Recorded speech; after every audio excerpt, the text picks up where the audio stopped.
वालेकुम, मेरा नाम मुनव्वर बीबी है। मेरे 2 बच्चे ने शादीशुदा ने तो आपो अपने घर वाले ने मेरे तो दवाई नहीं ली जाती।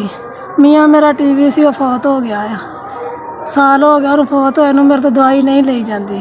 मैनू जिकर का मसला है, मैनू ब्लड का मसला है, शुगर का मसला, मैं पेट च पानी, मैं दवाई नहीं लै सकती। अक्सर रिपोर्टां मेरे कोल पईयां ने, मैनू दवाई लिख के दित्ती है, मैं नहीं लै सकती।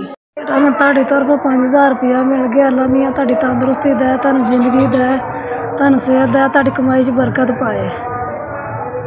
बड़ी परेशानी सी ते मैनू हुण कोई सकून हो गया। तुसीं पैसे घल्ले ने ते मैं कोई दवाई नहीं लांदी, कोई शै लैके खा खू लांदी। मियाँ तुहाडी तंदुरुस्ती दे, तुहानू जिंदगी दे, अल्लाह तुहाडी कमाई च बरकत पावे। जिथे भी रवो खुश रवो। तुहाडे बच्चों नू, तुहाडे माँ प्यो नू, तुहाडे भैन भरावां नू सब नू तंदुरुस्ती दे।